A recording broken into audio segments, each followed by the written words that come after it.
Hello and hello and what is going on, guys? Welcome back to the channel. My name is Miguel. You're watching Miguel EDC, the channel where we talk everything EDC gear here. And today we're checking out not one but two multi-tools from Mossy Oak, which again made a debut on the channel not that long ago. I pretty much have associated this brand with a lot of knives and tools that I see at Walmart and things like that. So these are easily available. I have links for them down below in the description and pinned comments so you guys can check them out. And this video is sponsored, by the way, but in no way, shape, or form would that affect the feedback that I have to share with you guys, or basically my thoughts on it. And the brand has not reviewed this video before it gets published. So that being said, it looks like we have a 12-in-1 and also a 12-in-1. So let's go ahead and start with this one here. I'm going to get my Drop Bear utility here, one of my favorite utility blades of all times. I'll have a link down below as well, right? Can't recommend it enough. You can see I've put a lot of work with this one here, all kinds of gunk and stuff on the utility blade right there. Absolutely love this thing.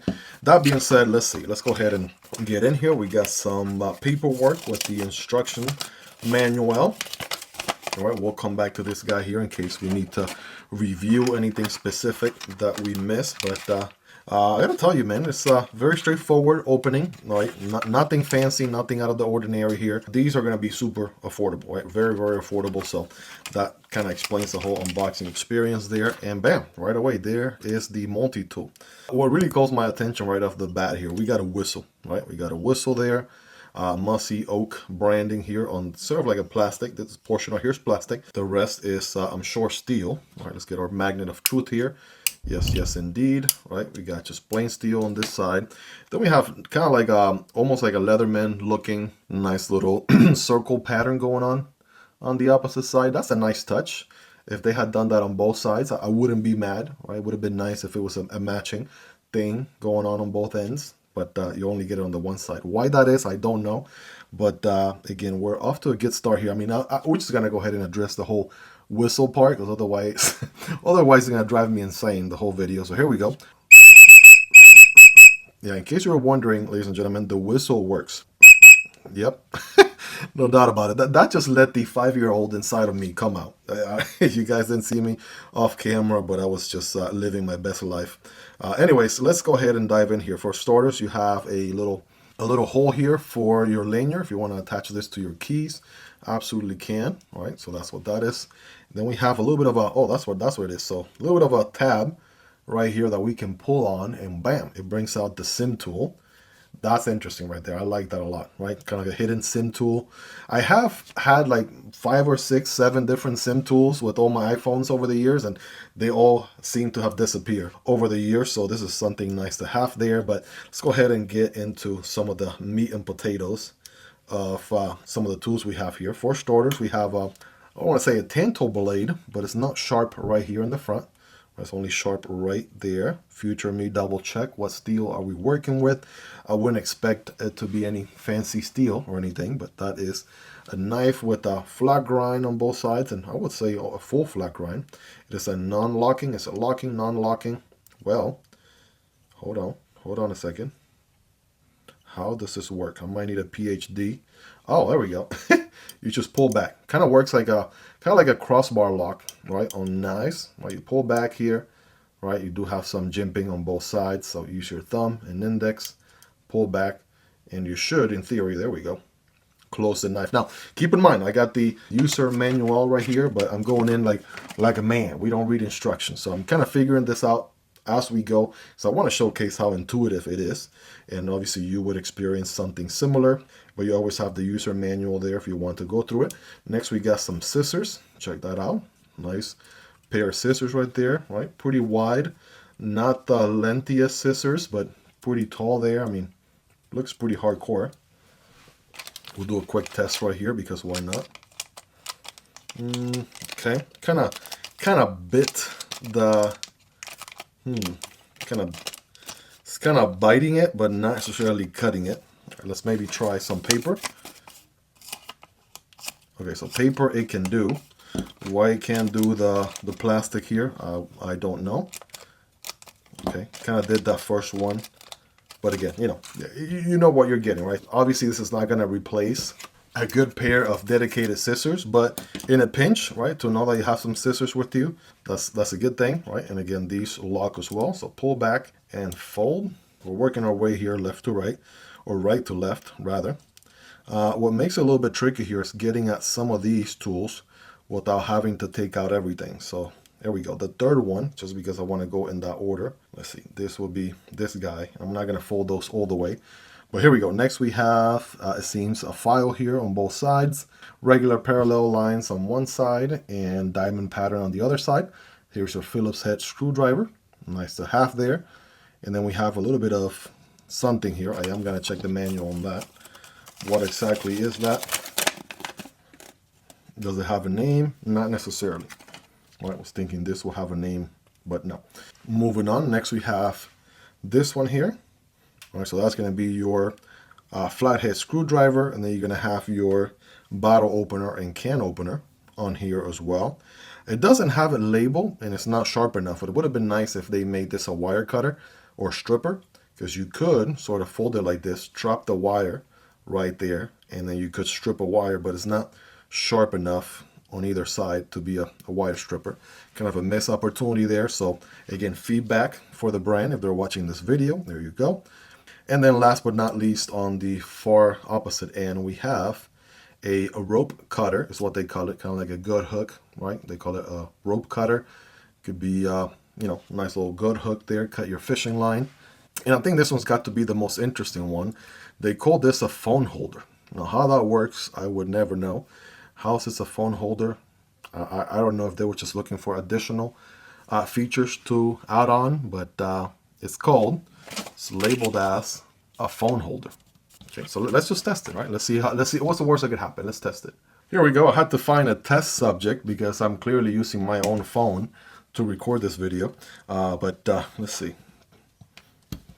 How does this hold your phone? How is it intended to hold your phone? I'm not entirely sure. Okay, I mean, I guess that could work as a phone holder, but again, not a feature I've seen on any other multi-tool, and I'm gonna go see and check if I see a video of theirs to see how this phone holder is intended to work, and maybe go from there.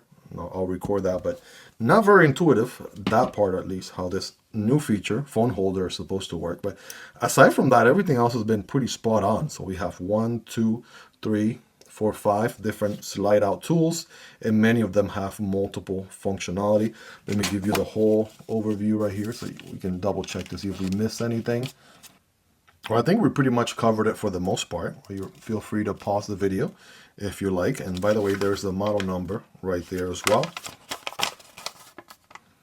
And this one just explains how the whole locking, pulling back here works. And we kind of figured that on our own. So that part was very intuitive as well. So very straightforward multi-tool here with some revolutionary fun holding technology that I'm going to test out and see what that's all about.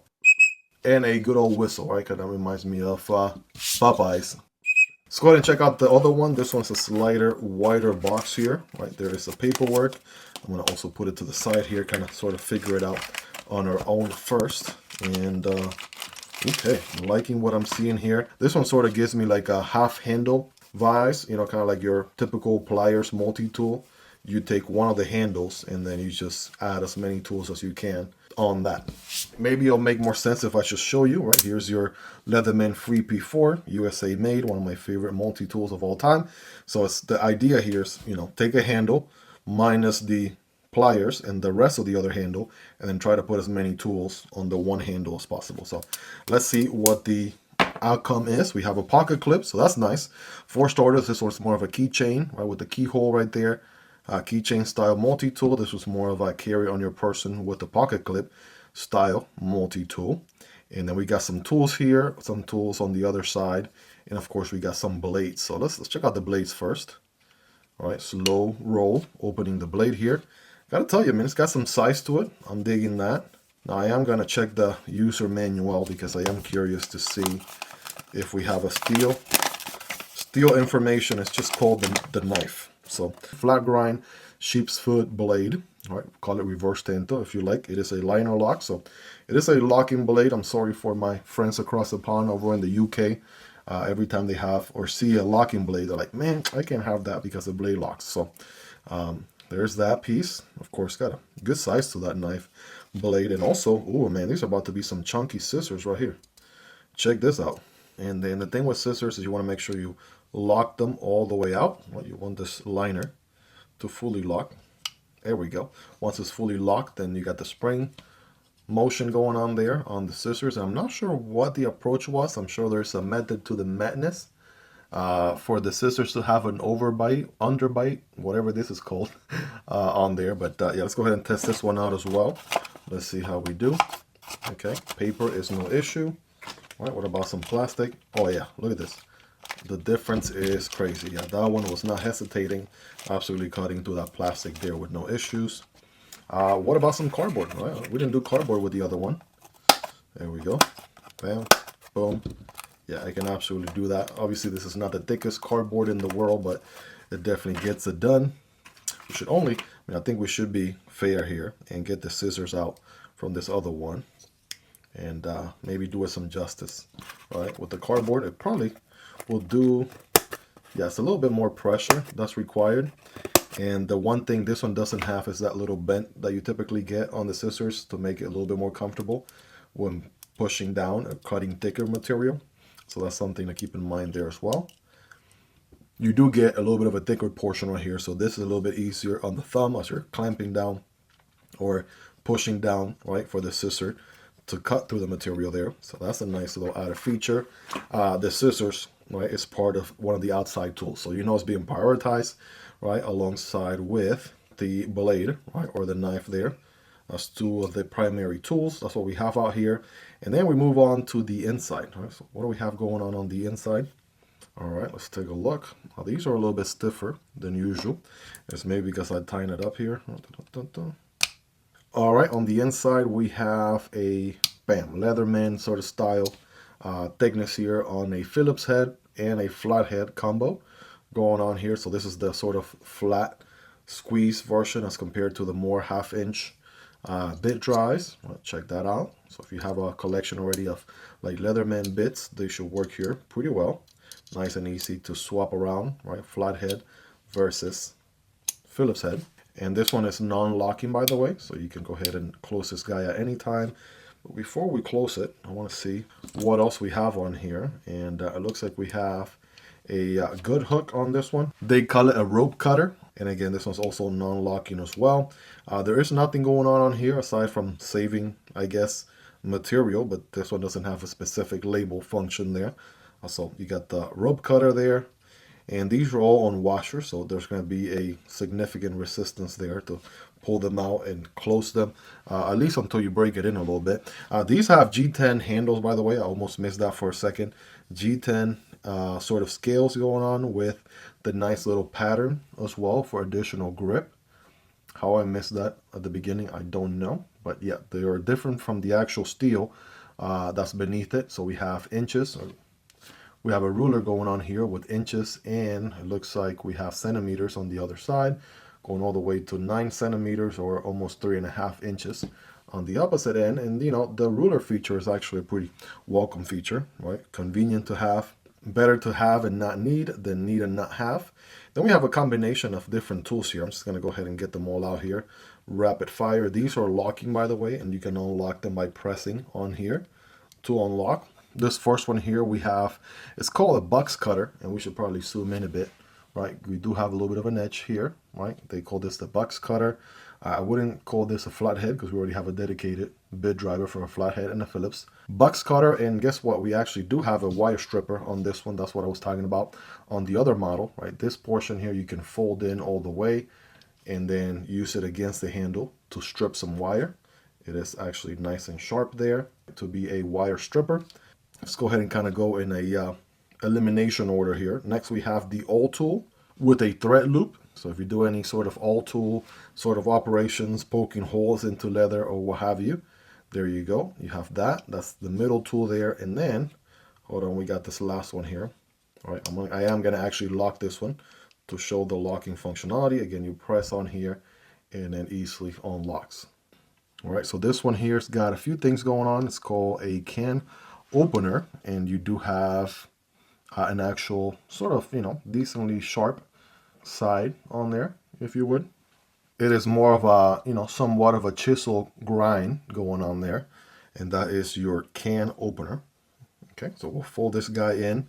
Bam. And last but not least, I almost missed it there. We got a glass breaker, right? Carbide ball right there. I like that it doesn't protrude out too much, right? It's one of those things, again, nice to have and not need, then need and not have. So there's your glass breaker or window breaker, carbide ball right there. And I think we pretty much summarize pretty much everything functionality-wise. All right, let's go ahead and take a quick look here, see if we miss anything. All right, we pretty much got everything on there. And here's a quick explanation on how the locking feature works and how to close. Same thing with the liner locks, which we already showcased. So that is the model MO25001. And we also looked at the model MO24014A. Right here they are. Let's do a quick side-by-side comparison. Right, if you would, obviously there's a bit of a size difference. Pocket clip on here, no pocket clip on this one. Keychain hole on this one, right? No keychain hole here. This is more for your pocket. This is more for your keys, as we explained earlier. And of course, doing a quick rapid fire size comparison here next to some of the other popular multi-tools in the channel. We have on the right hand side, the, of course, Leatherman Free P4. We looked at earlier in the video.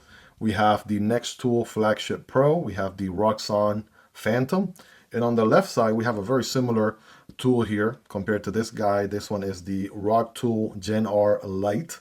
Check out the video on this one if you haven't already. I want to say the biggest difference is there is no pocket clip on this one as compared to this guy, which again, a pocket clip does make a difference. We have the Roxxon KS2 Elite, Next Tool E1, and the Next Tool E20. Links to all these down below, by the way, and I do have content to all these in the channel. If you want to check them out, just put the multi-tool name Miguel EDC and you'll find those videos right away. All right, guys, well, there you have them. Two very interesting multi-tools from Mossy Oak, taking a whole different approach here on each specific one for your keychain, one for your pocket with a pocket clip, prioritizing different items here. We have more serious hardcore blade and scissors on this one. Obviously, it's going to be a bigger size, bigger carry factor, if you would. This one's a little bit more small. Has some features this one doesn't have, including the whistle.